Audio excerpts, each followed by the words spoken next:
Assalamualaikum warahmatullahi wabarakatuh. Bismillah walhamdulillah wassalatu wassalamu ala rasulillah Sayyidina Muhammad ibn Abdillah wa ala alihi wa sahbihi wa mawalah. Subhanaka la ilma lana illa ma 'allamtana innaka antal alimul hakim. Rabbi shrah li sadri wa yassir li amri wahlul 'uqdatam min lisani yafqahu qawli. Amma ba'du. Hadratal mukarramin wal muhtarramin yang sama-sama kita hormati, para hujjaj, para asatid, para sepuh, pilih sepuh. Teriring doa kita bersama, mudah-mudahan beliau-beliau senantiasa diberikan sihah wal afiyah, panjang umur dalam ibadah taat kepada Allah, diberkahi kehidupannya dan senantiasa dalam lindungan Allah Subhanahu wa taala. Para bapak dan ibu hadirin wal hadirat jamaah salat tarawih Masjid Al-Ittihad yang dirahmati Allah. Bersyukur kepada Allah dengan banyak berucap alhamdulillahi rabbil alamin. Atas izinnya kita semua masih diberikan nikmat sehat, panjang umur, dan juga nikmat dipertemukan dengan bulan Ramadan tahun ini.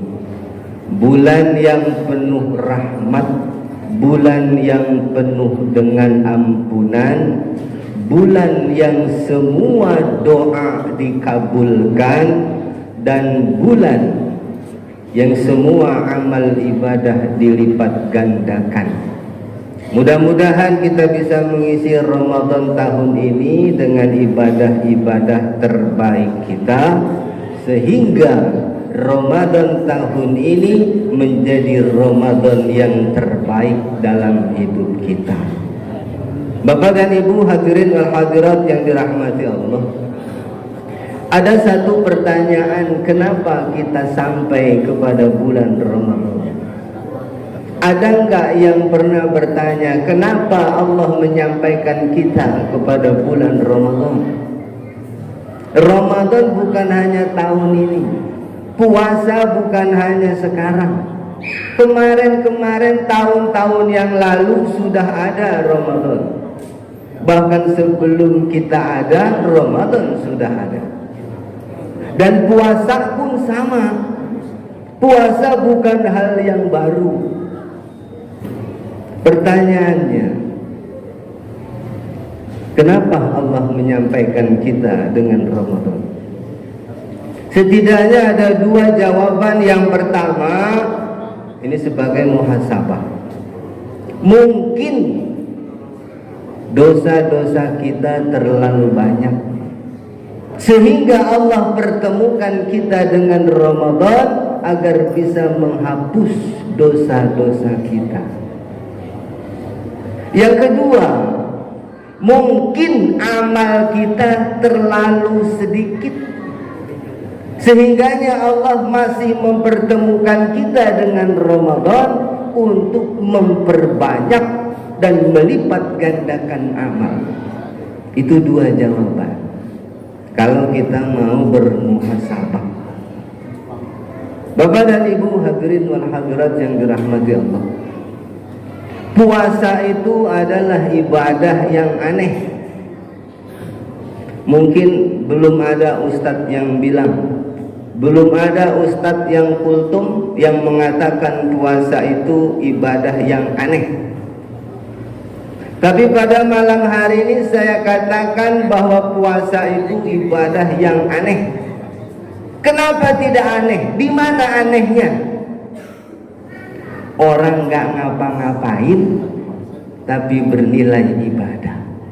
Coba kita perhatikan orang yang puasa, apa yang diperbuat dia? Gak ngapa-ngapain.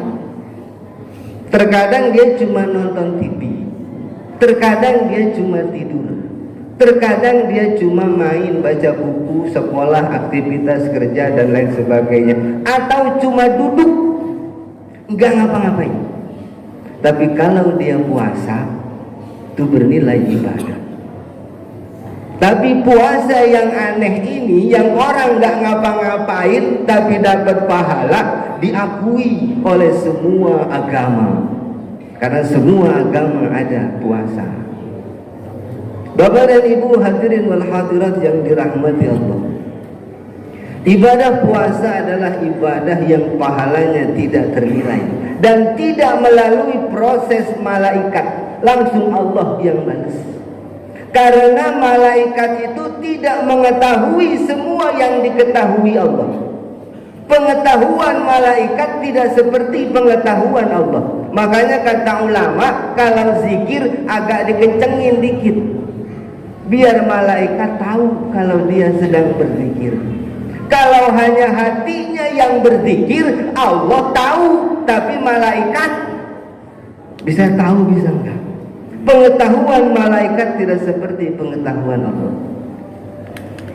Begitu juga dengan nilai puasa. Ibadah puasa yang gak ngapa-ngapain tapi dapat pahala, itu malaikat bingung nyatetnya. Makanya ibadah ini diserahkan langsung kepada Allah. Allah yang langsung pegang kendali. As-shawmu li wa ana ajzi bih.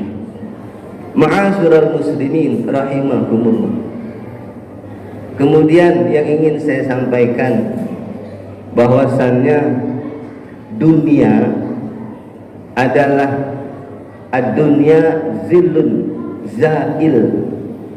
Dunia itu adalah bayangan, bayangan yang akan hilang, itu dunia. Coba saya tanya, tapi kayaknya nggak ada yang nyaut. Kenapa bisa ada bayangan kita? Kenapa Pak? Kita kalau berdiri ada bayangannya enggak? Ada. Kenapa kita ada bayangannya? Karena ada cahaya. Ad-dunya zillun, dunia itu bayangan zail yang akan hilang. Sekarang saya tanya lagi, kapan kita nggak punya bayangan? Ketika gelap. Gelapnya alam kubur akan menghilangkan dunia. Dunia itu akan hilang jika kita semua sudah masuk ke alam kubur. Karena alam kubur itu gelap. Kalau nggak percaya, coba dikubur. Ya. Dunia itu bayangan sesaat. Makanya jangan sia-siakan hidup kita di dunia. Yang mahal dari puasa itu amanunya. Ya ayyuhalladzina amanu kutiba alaikumussyam kama kutiba alal ladzina min qablikum la'allakum tattaqun. Yang mahalnya itu amanu. Kalau ada amanu, iman, berarti dia berpuasa. Dunia itu akan hilang setelah kita semua masuk ke alam kubur. Makanya terkadang ada orang yang malamnya masih ngobrol, ngabisin takjil tadi, pagi-pagi innalillahi. Ada nggak Pak? Ada. Atau sebaliknya, pagi-paginya innalillahi, malamnya ngobrol. Ada apa enggak Pak? Hah? Ada. Kayaknya kurang akuah ini. Malamnya ngobrol, pagi-paginya innalillahi. Ada? Ada. Paginya innalillahi, malamnya ngobrol.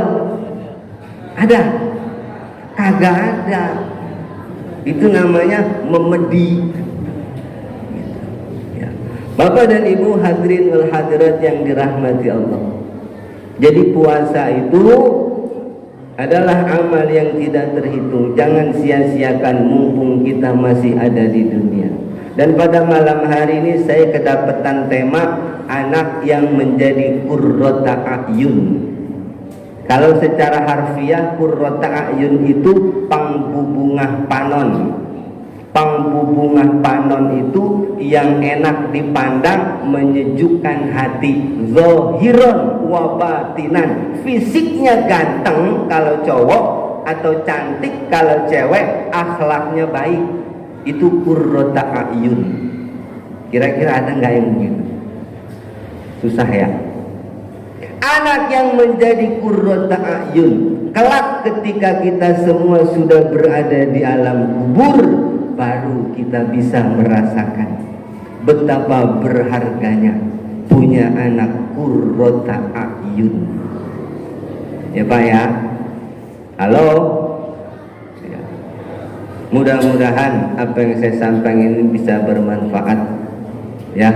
Oleh karenanya ulama itu ada yang mengijazahkan ketika habis salam sholat duduk tasawuf akhir, assalamualaikum warahmatullah, assalamualaikum warahmatullah, sebelum dia ngerubah posisi duduknya ucapkanlah rabbighfirli wali walidayya, rabbighfirli wali walidayya, rabbighfirli wali walidayya, rabbighfirli wali walidayya 4 kali, lalu ditutup yang kelima, rabbighfirli wali walidayya warhamhuma kama rabbayani shaghira. Insyaallah itu anak menjadi qurrata a'yun. Amin ya rabbal alamin. Kiranya itu yang bisa saya sampaikan. Teriring doa, mudah-mudahan Allah Subhanahu wa taala berkenan menerima semua ibadah kita. Amin Allahumma amin. Wallahul muwaffiq ila aqwamit thoriq wal 'afu minkum. Assalamualaikum warahmatullahi wabarakatuh.